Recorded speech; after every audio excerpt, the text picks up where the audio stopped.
second module in the macro series, Macro for Social Impact. Now, this whole module is on GDP. We keep talking about GDP, gross domestic product. We look at the figures every time. So we need to understand what is GDP, how it is measured, what are the major components of GDP, what's the difference between real GDP and nominal GDP. So let's begin. Now, for understanding various aspects of GDP, I will be referring to the Bureau of Economic Analysis. For it will be predominantly for this module for sure, and for a couple of modules. So one of the reasons why I have chosen this is because MonQ, the one of the major reference books which I'm using, predominantly uses the US analysis. It's much more easier. The data can be referenced.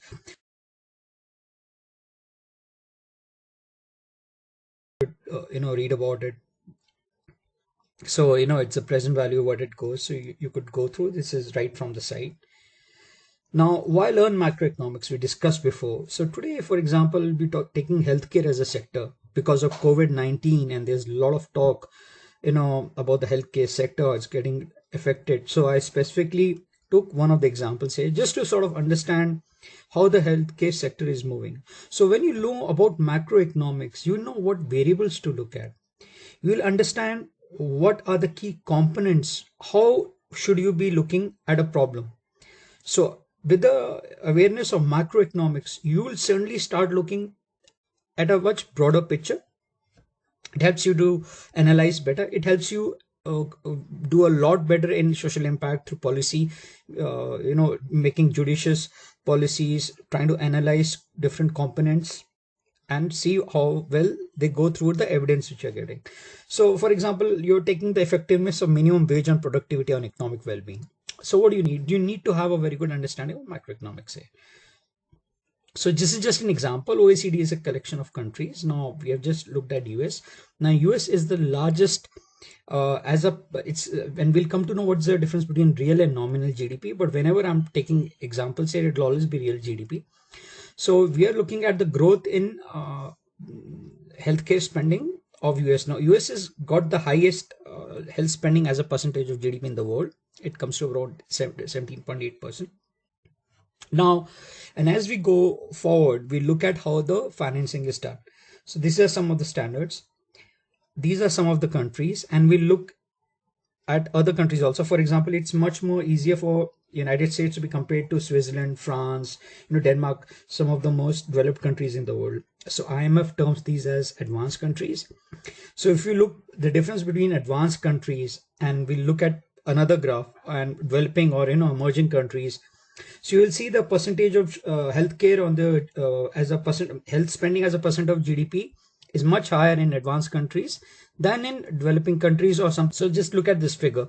So this is the figure I got from two sources. So this looks at, for example, the world figure.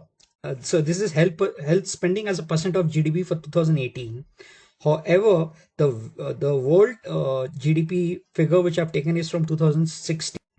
I didn't have the 2018 figure. Which you look. So let's say when you look at Canada, you look at Italy and Spain. Now, there's so much of trauma which is happening in COVID. However, Italy, Spain, Japan, and Canada are some of the best spenders of healthcare. For realize is as you're more advanced, the health spending as a percent of GDP is much more. Now, this is one of the GDP overviews. Now let's look at it. So this is basically again real GDP growth. We are looking percentage increase. I got this from IMF. So when you look at this figure, you pretty much see during the 80s, the advanced countries at one point of time, were growing, and those were the times when it growing. And over the years, how this wave has come down, especially since 2005. Now, this is predominantly because they have already reached a certain size. Whether they are in steady state or not, we'll come to that at a later date when we look at models. However, what you're very clear out here is to gives you a fair emerging picture of how the economies move. So let's look at the gross domestic product. Now, this is going to be the prime topic which the whole module is about. So how do we define gross domestic product? Now, value of goods and services produced by the nation less the value of goods and services used up in the production. which is basically the final value add which you have created in the society. It is also the income of the nation for that particular period. For example, in 2000, let's say if I'm saying that the US GDP, just to give you an example, was about $21.4 trillion in 2019. What it means is that is the income of the nation at that particular period of time. It also means that it was the expenditure. So when I'm looking at it, this is the model which you would be looking. This is one of the most important equations which you will be looking at, and this is the equation which you start with in economics. You're talking, it's basically the output of the country. So Y is equal to the consumption, the investment. G stands for government purchases, and NX stands for net exports, right? So this is equation when we come in, we will understand from this equation. Basically, it's the total income which is domestic. For example, when you're calculating a GDP of, let's say, India, France, or any other country, so it will be the net income or the production of that particular country. Ways of calculating GDP, which we had also talked about. One is real GDP and one is nominal GDP. We'll come to this both at a time. Now, real GDP actually is the right way of looking at a GDP in many ways, is because it cancels out the inflation effect. Now, we will come out with the concept. We understand what inflation is, but the prices rise because of inflation, and that might just give you a distorted figure of the GDP. What in GDP we want to calculate is actually what's the net value you're adding in the GDP. So when we talk about the net income which you are earning, or the income of that particular country at that period of time, minus the inflation, will give you a much better figure of what is actually the value added. And we'll understand this as we come out with examples. Now, whenever you're looking at nominal GDP, I mean, that's how the Americans also classify this as current dollar estimate. So this is something, whenever you're talking about current dollar estimates, basically means nominal GDP is estimated at current dollar prices. Now, this is the approach which we'll be discussing today. And this is the basic equation. Now, there's another way, is income method and production method, which is nothing but gross output minus the intermediate purchases. And we'll just look at a very small example. This is much more easier to understand. There are differences between expenses approach and income method when you're calculating. These are statistical distortions, and it is usually removed. This is also known as gross domestic income. This method is known as the income method, but we will be looking purely at this particular method. And how does the cost of goods we arrive? And we want to understand, when we are talking about net value add, we have an example also, because this is a very important concept before you move to the expenses method. Now, when we are producing any goods, specifically in a capital intensive, we are not taking a very capital intensive industry, but if you're taking capital industry, it also applies to both. There are two types of cost. One is a fixed cost, one is a variable cost. Fixed cost is very capital intensive, like the buildings you are going to be owning, production houses, this is capital intensive. Industries will have much higher fixed cost because they'll have huge building plants, machineries. They'll have other things to buy. So pricing model.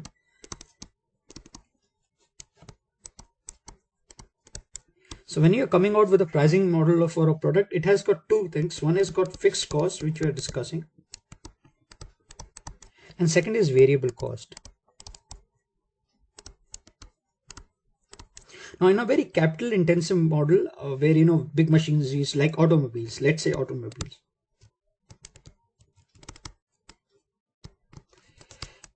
the fixed cost is very high, whereas in a service industry, fixed cost will be much less. So when you come out with a pricing model, you're not going to be looking at, you're going to streamline the fixed cost over a period of time. Now, let's take an ice of simple, that we're making a good known as ice cream, and we own only one building and about couple of machineries.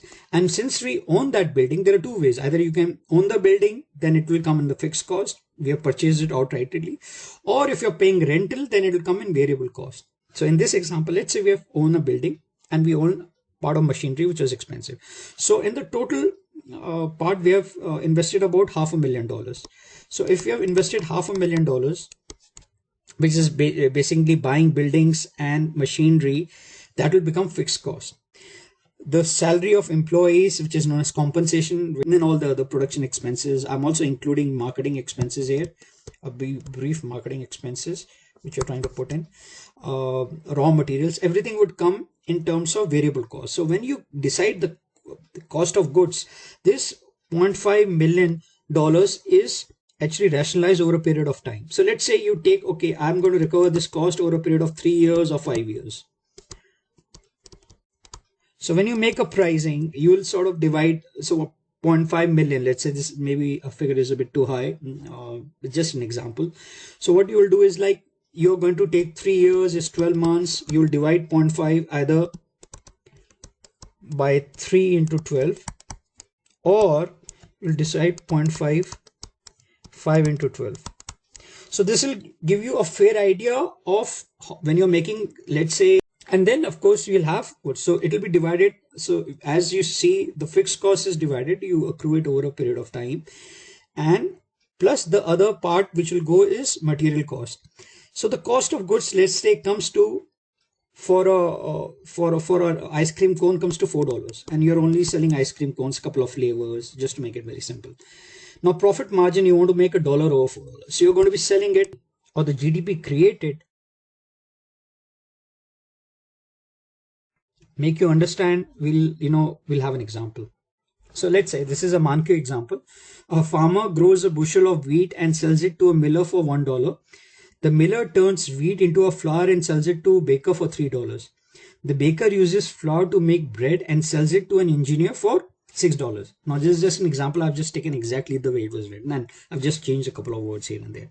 So the engineer consumes bread. What is the value added by each person? So the first value added is when he grows and he sells it to the miller. The first farmer adds a value of $1 here. Now, the value which we are talking about here is only now being calculated in terms of money and capital. I mean, the values could be of so many such kinds. So we are just taking now. We're not taking the whole social impact. What other policies. This is just strictly as given in terms of the dollar return which you're talking about. Now, in the second case, he sells it to a baker. So he's going to be selling it for $3. However, it costed, when it's sold to the miller made about $1. So the farmer made $1.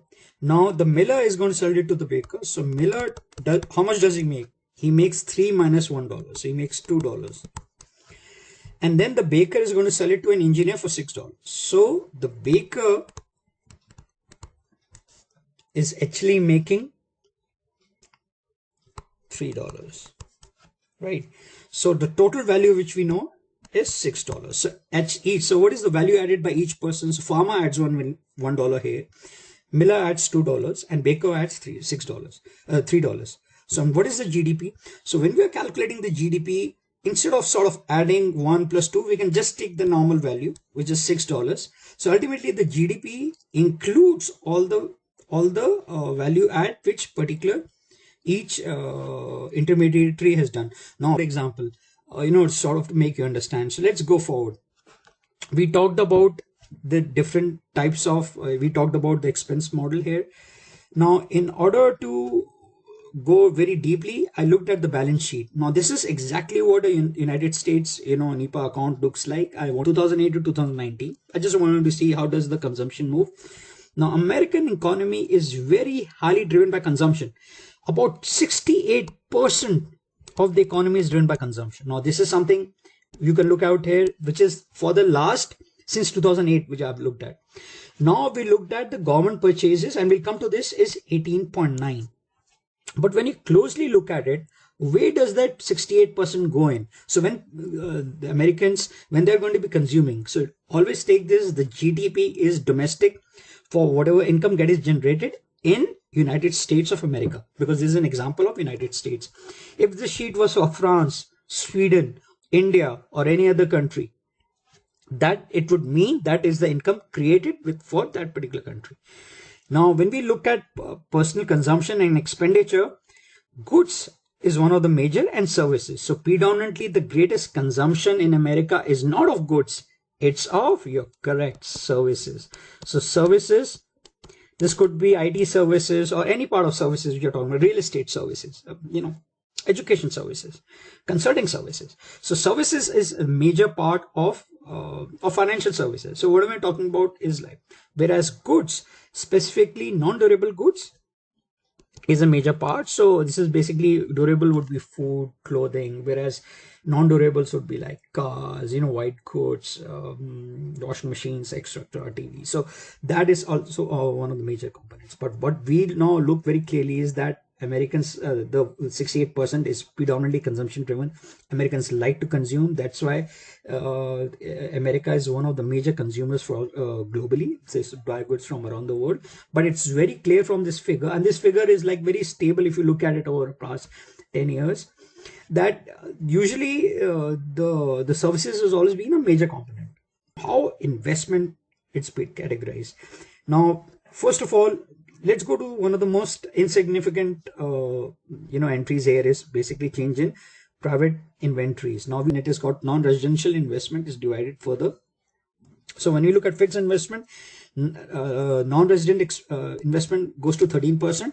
Structures, we look at what structures mean. Structures are like big commercial buildings. We look at it, bridges, whenever we're talking about that. Equipment and intellectual property products, about 4%. Now if you look at, there is a concept known as imputation, and we'll look at that also as we go forward. The other critical factors you look at is net exports. When we look at exports, we see that the net exports of goods and services is only minus 3%. This is only importing 3%. So if you look at the services, actually US is positive. So if you look at, and services is from here we see as a major part of consumption. So if America is getting hit, now when we closely look at it, if America was had a deficit in services, it would have actually hit the American economy much more. Now you understand. So now you understand the critical thinking which means, as a matter of fact, in services, America is positive. America is positive in service. That means America is actually exporting more of GDP spending in healthcare. America is almost 18%. However, if we look at this figure, we see 18% of Americans are spending, as a total government is spending investment, which is actually divided into national defense and non-defense. And national defense is actually more than non-defense. Show you, this is, I have excluded net exports, but then sort of much moments which I didn't have. I just included how since 2007 per quarter. So there are 4 quarters, always remember. In America, and specific in Western countries, it's from Jan to December the year, which is both the financial year, and Jan March is quarter 1. Personal consumption expenditure has changed over a period of time, we see. Then we see how gross domestic investment has so when we're talking about investment, we're talking about private investment, always gross private investment. Government investment comes always under government purchases. It's very clear. So that's why there's a difference between I is basically how the private funding is happening, and G, which is government purchases. So now out here it is termed as government consumption expenditure and gross investment, but the rule is it's government purchases. That's how it's being read.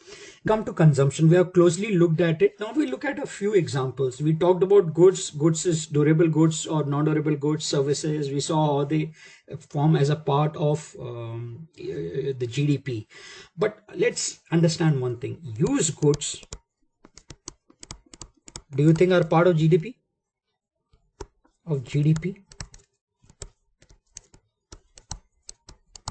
Actually, the answer is no. The reason is very simple.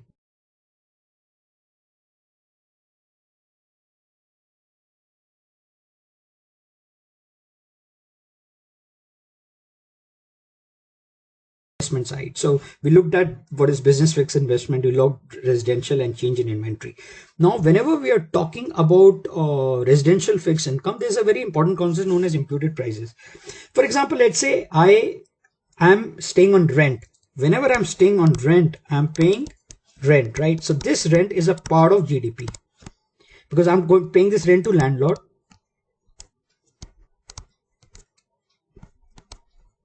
House.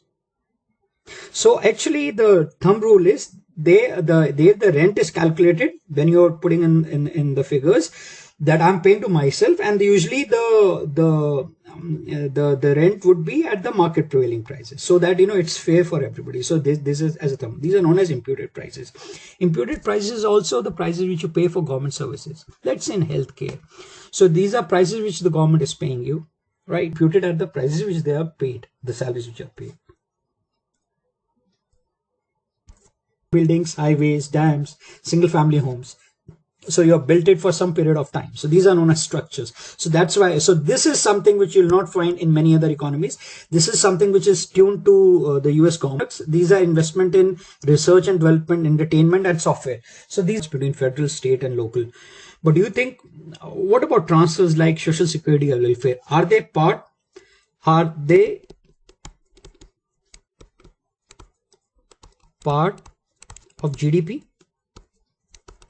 Because it's already a transfer. You have collected taxes for it, you have accounted for it, and now you're transferring it for another benefit. So they are not counted as a part of the GDP. So these are certain exceptions.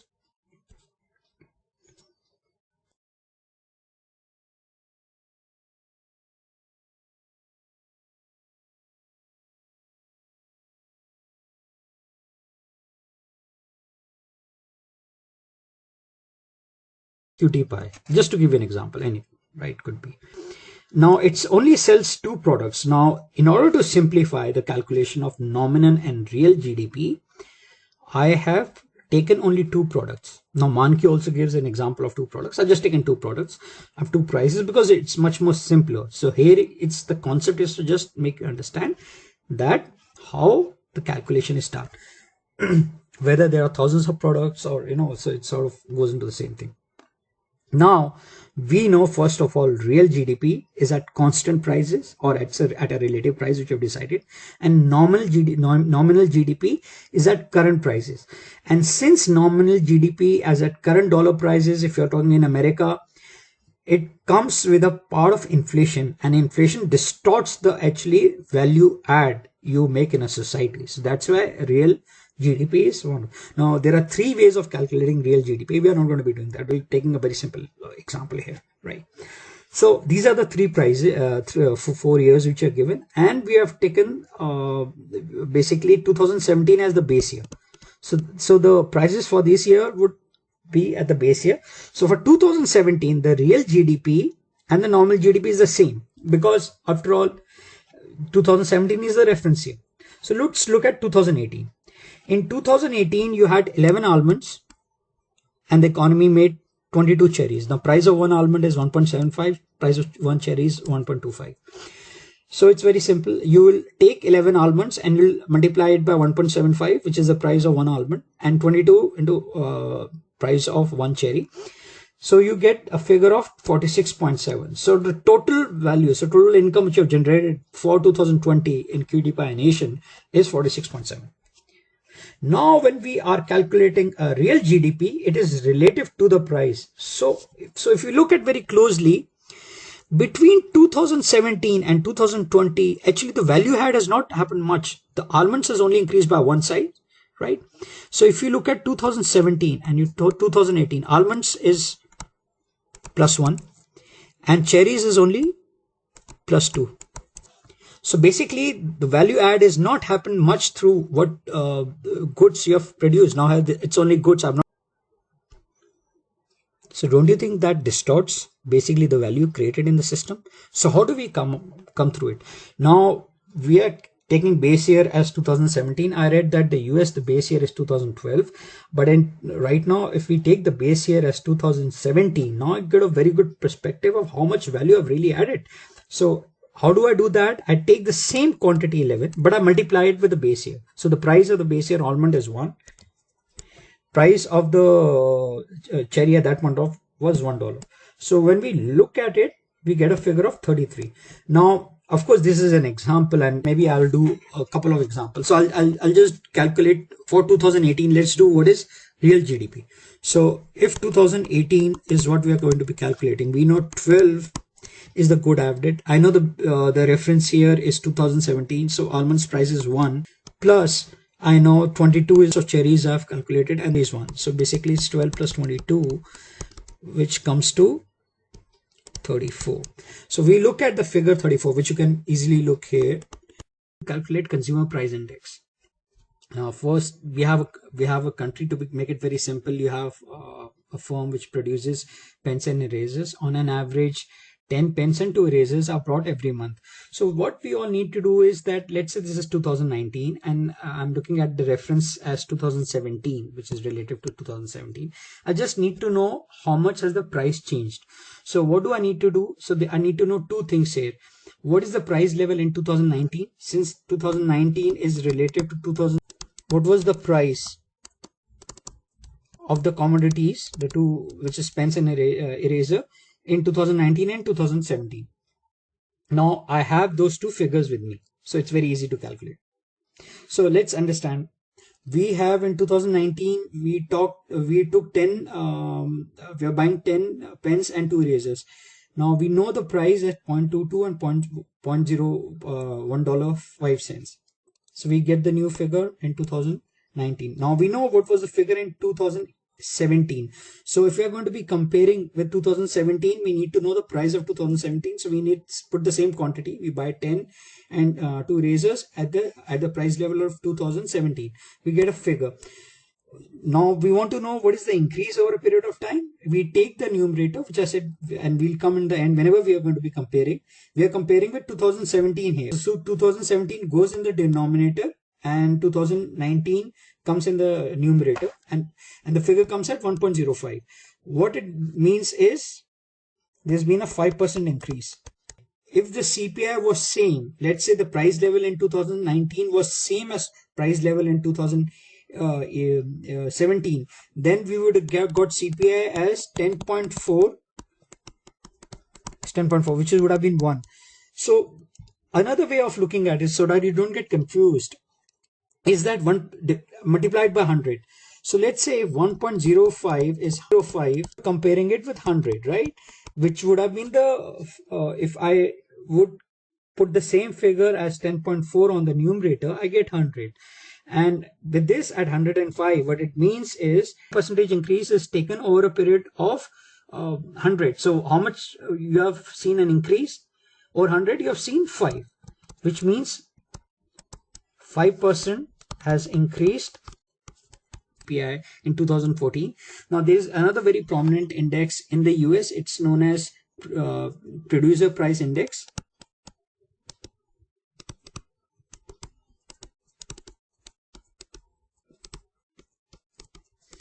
Now this index basically calculates the price levels for firms. It's also very widely looked. This is one way of calculating. So GDP deflator also gives you a variation in the prices. This is another way of looking at it apart from CPI index. And we'll look at what's the difference between the two. Now in a GDP deflator, we know, so which is better? There is no hard and fast rule which is better. Sometimes the CPI overstates in many cases, the inflation, or sometimes people take an average of that.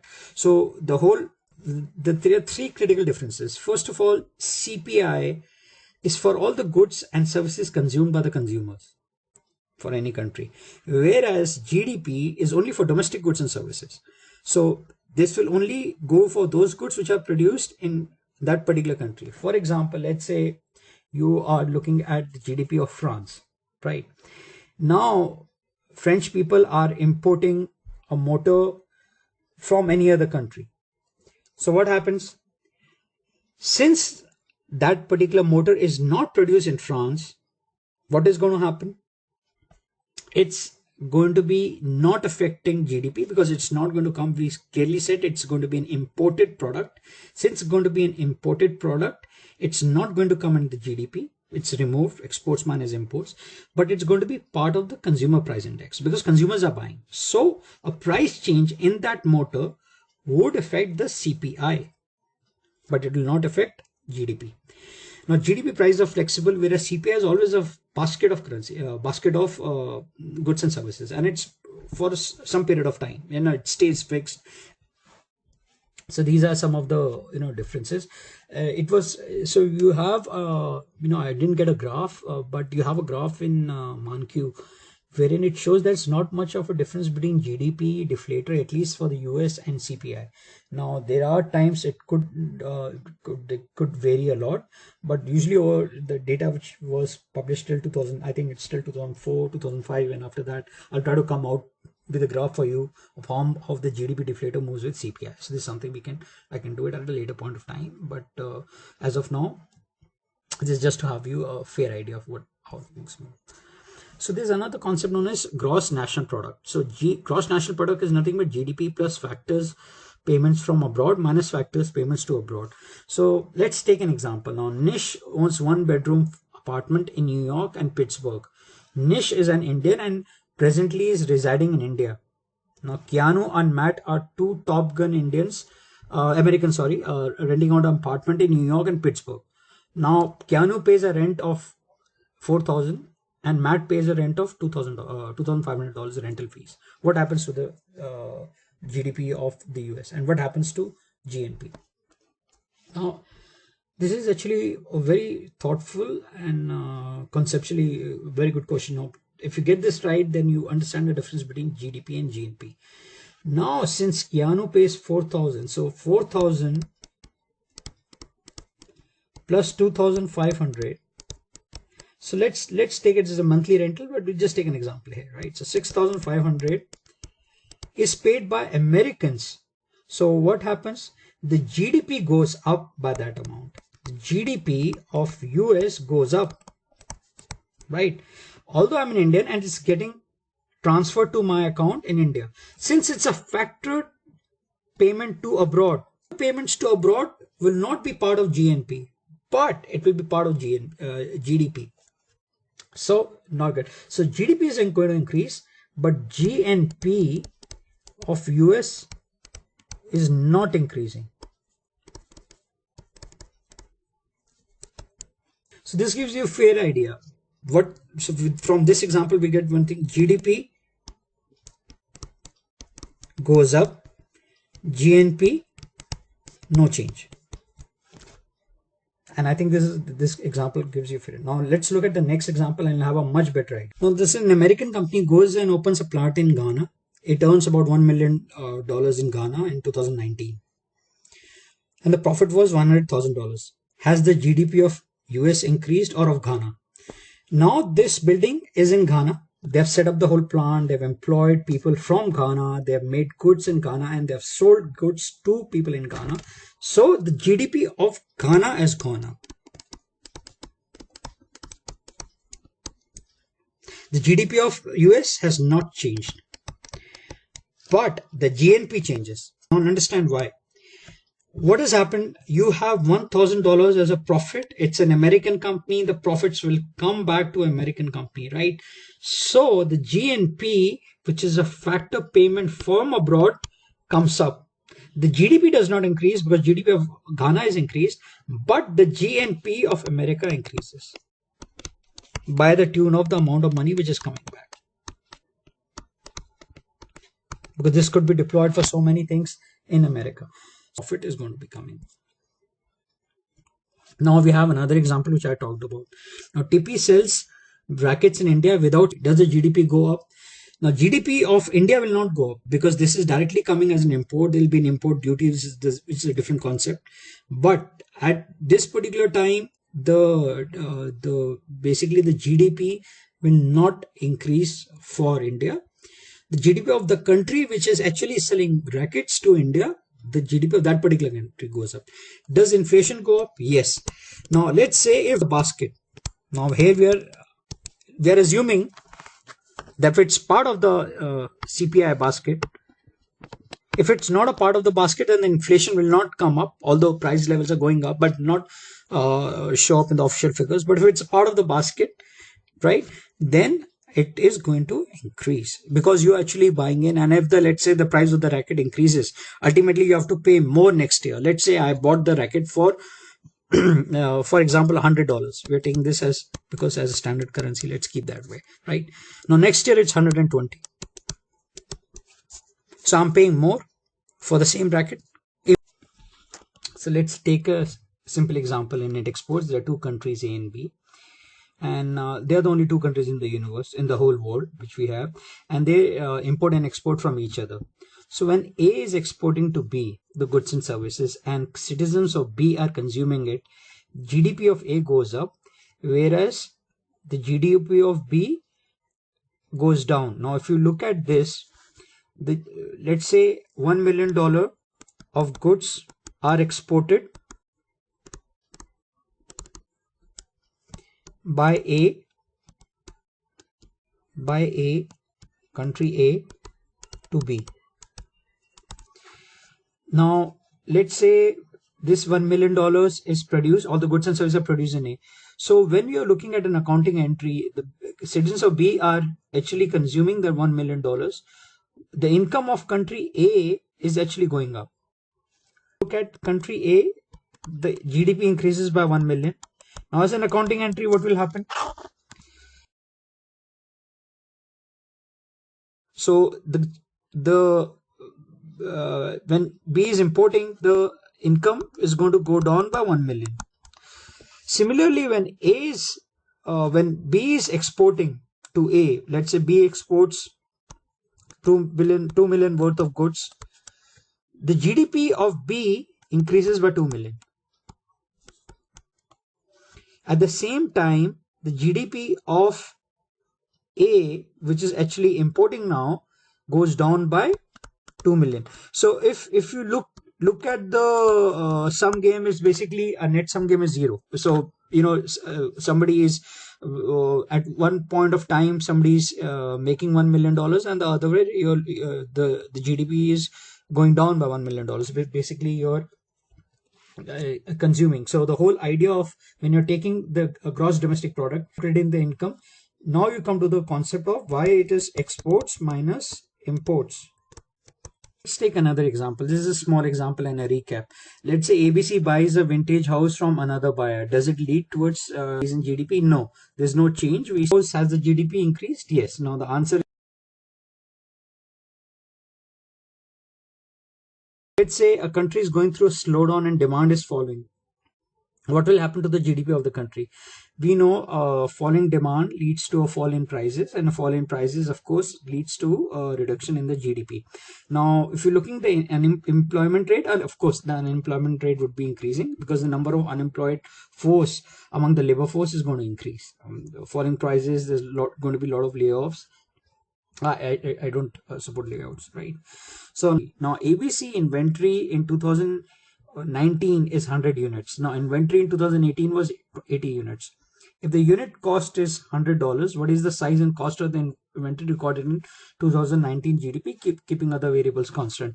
So it's a very simple case. We saw that the inventory, what part is recorded? An increase in the inventory is recorded. So since the inventory in 2018 was 80 and the inventory in 2019 is 100, for the record of 100, the change on inventory will be recorded, which will be equal to 100 minus 80 equal to 20. And the cost, and what will be we know each unit is costing $100, so it will be 20 into 100, which will be the $2,000 is basically the value of the inventory, which will be sorry, this is $2,000 will be the value of the inventory. So with this we come to have a fair idea through examples of how GDP is calculated.